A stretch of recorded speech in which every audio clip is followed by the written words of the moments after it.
Okay, student, this is our next question. The half-life for radioactive decay of carbon-14 is 5730 year. An archaeological artifact containing wood had only 80% of the carbon-14 found in a living tree. Estimate the age of the sample. तो हमें यहाँ पे as find करना है, ठीक है। यानी कि हमसे पूछा क्या गया है, टाइम पूछा गया है कि ये कितने टाइम में हुआ है, ठीक है। एज का मतलब क्या है, कितने समय में ये काम हुआ है, कितने साल लगे हैं इस काम को होने में। ओके, तो चलिए सबसे पहले हम देखते हैं हमारे पास गिवन वैल्यूज क्या है। तो the half life for radio active decay, तो सबसे पहले हमें गिवन क्या है, हाफ लाइफ कितना दे रखा है, 5730 ईयर।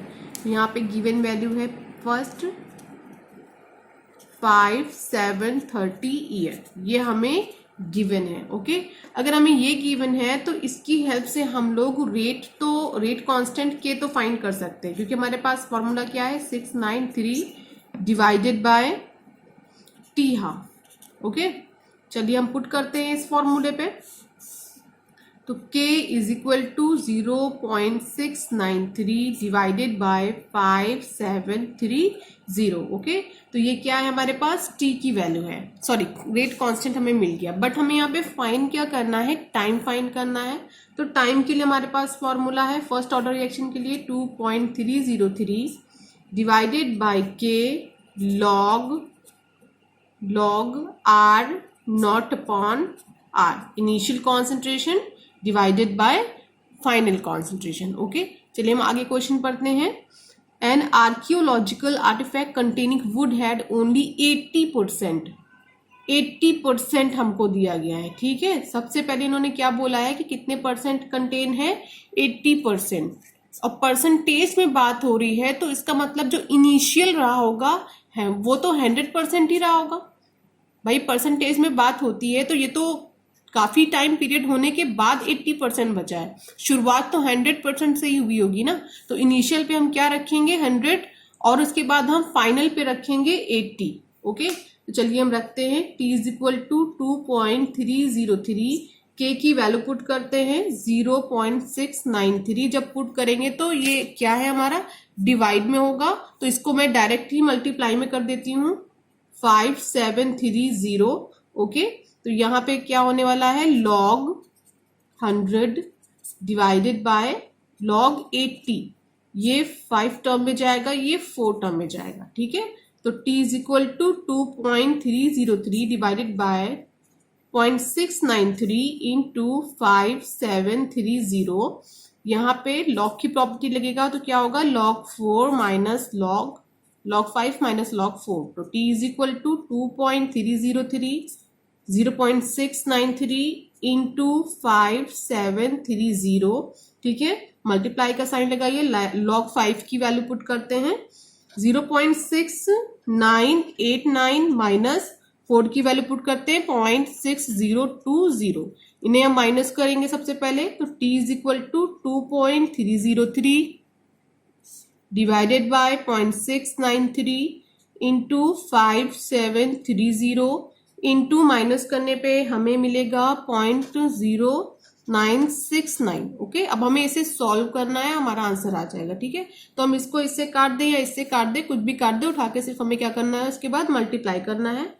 तो हमें आंसर जो मिलेगा वो होगा 1845, और ये किस में आएगा, ईयर में आएगा। ये देखिए टाइम हमने निकाल लिया, यही हमारा आंसर है। ओके, तो स्टूडेंट हमारा नेक्स्ट न्यूमेरिकल है, a first order reaction takes 40 minute for 30% decomposition. Okay, तो कैलकुलेट टी हाफ, आपको बता दिया गया है कि आपको हाफ लाइफ यहाँ पर कैलकुलेट करना है, ठीक है।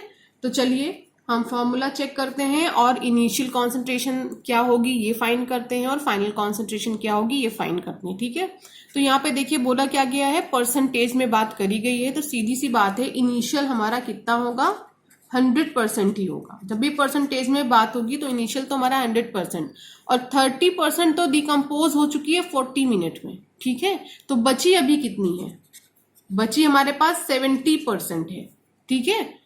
तो हमें यही वैल्यूज यहाँ पे पुट करना है। तो k इज इक्वल टू 2.303 सबसे पहले रेट कांस्टेंट निकालना पड़ेगा। क्यों निकालना पड़ेगा? क्योंकि हमें पता है ना टी हाफ का फॉर्मूला क्या होता है, 0.693 डिवाइडेड बाई के। तो यहाँ पर तो के भी गिवन नहीं है, यानी रेट कांस्टेंट भी गिवन नहीं है, तो ये रेट कांस्टेंट भी हमें फाइंड करना होगा। चलिए करते हैं। T is equal to log R not upon R, ये वाला फॉर्मूला हम यहाँ पे यूज करके रेट कांस्टेंट की वैल्यू निकालेंगे। तो के इज इक्वल टू 2.303 और यहाँ पे हमें टाइम देखिए गिवन है 40 मिनट, यहाँ पे हम 40 मिनट पुट कर देंगे। Okay, log 170। ओके, तो 0 से 0 कट गया, लॉग 10 लॉग 7 बचा हमारे पास। तो K is equal to 2.303 40 log 10 minus log 7। तो K is equal to 2.303 40 into log 10 की वैल्यू आप जानते हैं 1 होता है, लॉग 7 होती है 0.8451।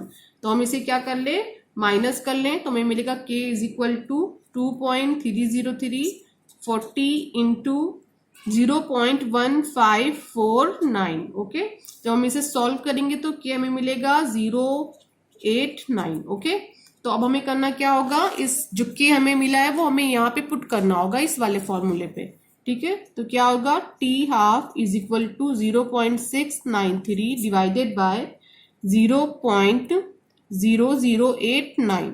अब हम इसे सॉल्व करेंगे तो मिलेगा 77.8 या 7 कुछ समथिंग। ओके, तो ये आंसर हमारा किस में होगा, मिनट में होगा, और ये होगा क्या, टी हाफ, और ये हमारा आंसर होगा। ओके,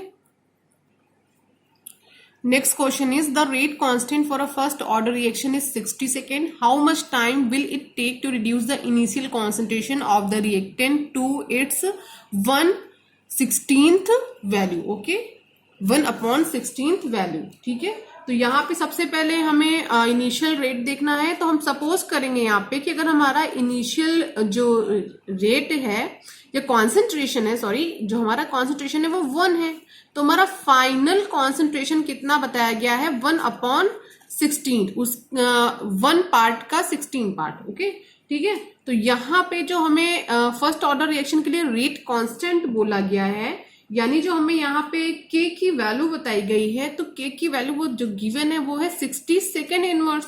देखिए सेकेंड इनवर्स लग गया, तो अगर ये बताएं फर्स्ट ऑर्डर रिएक्शन है, ये ना भी बताएं तो भी आप समझ लेना, इसकी यूनिट से आपको पहचानना होगा कि ये फर्स्ट ऑर्डर रिएक्शन है, सेकेंड ऑर्डर रिएक्शन है, या फिर ये थर्ड ऑर्डर रिएक्शन है, या 0 ऑर्डर रिएक्शन है। ठीक है, चलिए, तो यहाँ पे हमारे पास फॉर्मूला वही पुराना है, हमें यहाँ पे हाउ मच टाइम फाइंड करना है। तो टाइम इज इक्वल टू 2.303 के लॉग आर नॉट, यहाँ पे आप आर कर सकते हो, ए बी कर सकते हो, नो प्रॉब्लम। ठीक है, जो भी आपने सपोज किया आप कर सकते हो। तो टी इज इक्वल टू 2.303 के की वैल्यू यहाँ 16 है, लॉग ये तो 1 हो गया, ये 1/16 हो गया, और हम जानते हैं 16 अब क्या करेगा, ऊपर मूव कर जाएगा। तो T is equal to 2.303 divided by 16 log 16। Log 16 की वैल्यू हमें पता होगी। वैसे तो आप देखोगे जब आपको एग्जामिनेशन में मिलेगा तो आपको या तो लॉग टेबल गिवन दी जाएगी, या फिर आपको जो है क्वेश्चन में ही मेंशन होगा। ठीक है, लॉग की वैल्यू इंटू 1.2042। अब हम इसे सॉल्व करेंगे तो हमें मिलेगा 4.62 into 10 to the power -2 second. Okay, ये हमारा आंसर होगा।